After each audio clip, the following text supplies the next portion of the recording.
as a counselor working with students over the last 13 years here at Rockhurst. I will say that I would say every year that I work with the students, I do something a little bit different because society changes, parents' expectation changes. There's a lot of things about the kids that are the same, but the way we motivate them, the way we get them to focus, to reflect, to prepare for the future, that changes every year. And I feel like as a counselor, I'm not growing and I'm not being effective if I don't change to meet the needs of the students.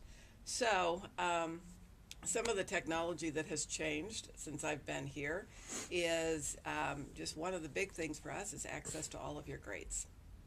And so before, I always relied on students to tell me how they were doing in class. Wasn't very accurate.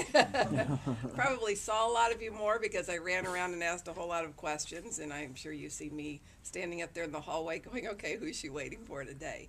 But, it's important to really get to know the students. What are the challenges they face? What do they need to be successful? And everyone needs something different. I reflect back on writing letters of recommendation. And anytime it was for Eagle Scout or for college, and the ones that I write are not the ones you typically write. I write the ones of the kids who are struggling academically. And so how do I explain that to the college? Why are they struggling? What do they need? And I can't think of any letter that is the same as another letter. I think, I can pull this off. No, this one's a little bit different and that one's a little bit different. So I think those are the challenges that we face as teachers at Rockhurst is how do we meet the needs of each of those kids? The kids, you may know this or not, but every Friday I do see the kids that are struggling academically. So I probably see at least 15 to 20 kids now on a Friday that the parents are concerned or I'm concerned because of their organization or because of their grade point average. And so we've got to figure out a way to reflect on what they've done the previous week, look at their grades, have them acknowledge it, and then work towards the future. And one of the things that I do with the kids that I think is really important is to put the responsibility with them, but they can't do it all by themselves. And the parents don't have enough information to be able to put that responsibility with them. And if the parents have all of the information, then the kids go home and the parent just yells at them and they've been building it up all day long. They got it in the morning when they see the grades, they come, every couple of weeks and it's all bottled up and they're going to just explode on the kids. And the kids do not hear any of that. So my job is to meet with them every week and talk about what do they need, what have they done well, what's been a struggle, what is their plan for the next week. And then their job is to take that home and explain it to the parents. So the parents have to listen, and the student has to talk and explain. And I have found that to be successful with a number of our students. I'm not going to have perfect success because of the group that I'm working with, but it has made a difference. And the kids are improving when they can see it physically in front of them. A lot of the students will say, things are going great. And we all know that they aren't, or they have, I've turned all my homework in. Well, let's highlight those. Those haven't been turned in. So it's to help them be aware of where their strengths and their weaknesses are. It's just as important for me to put down great test on that sheet of paper as it is to highlight all the homework assignments that they have not done. And it's really important for them to go home and explain it, because if they have to tell somebody else what they did, they're more likely to make changes than if somebody else tells them what they need to do. So that's kind of what we're going to look at today, is how do we get the kids, as we do this repetition, as we do the reviews, how do you make the review their review, not your review, not you up there doing a lecture in front of the class. This is what we covered over the whole year, but how do we get the kids to think about what did they learn this year? What do they need to do to get ready for the finals?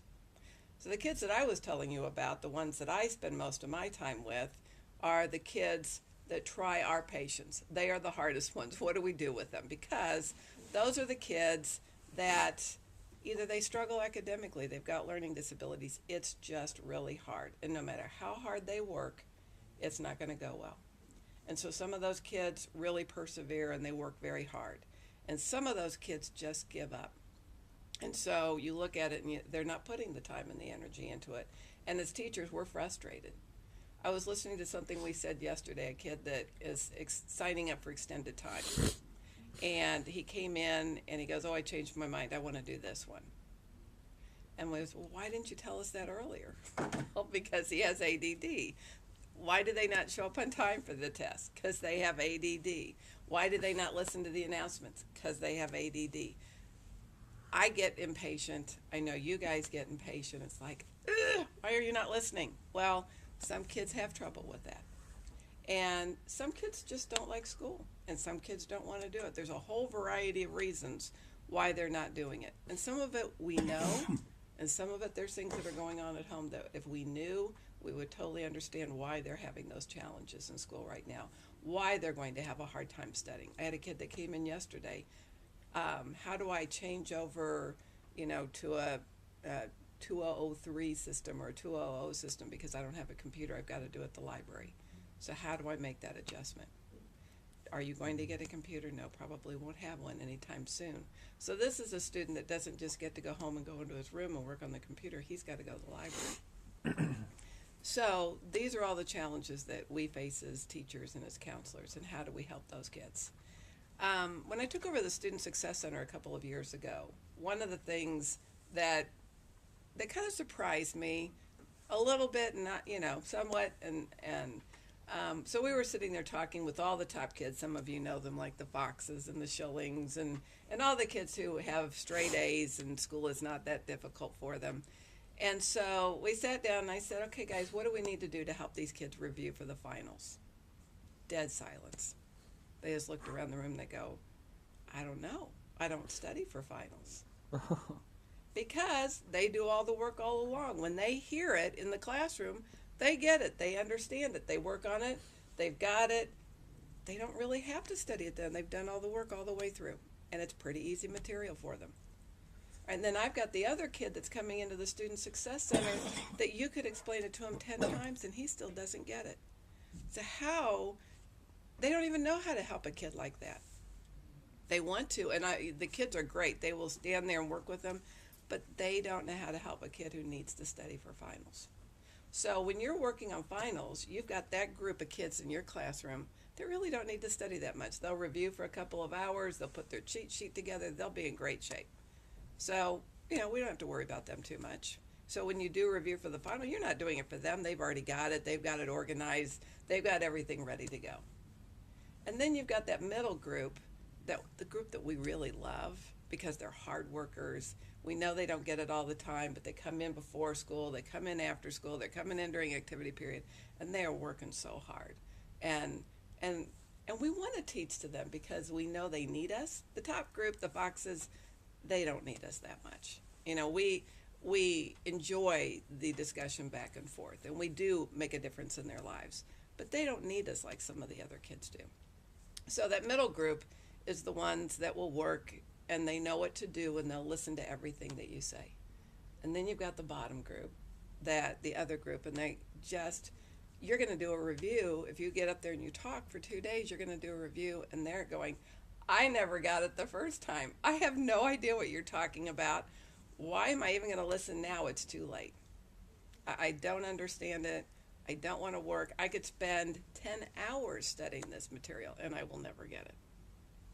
And so as you do all of this work, who are we doing it for? Sometimes I feel like when I do all of this, I've done it for myself. I feel like, okay, that was the right thing to do.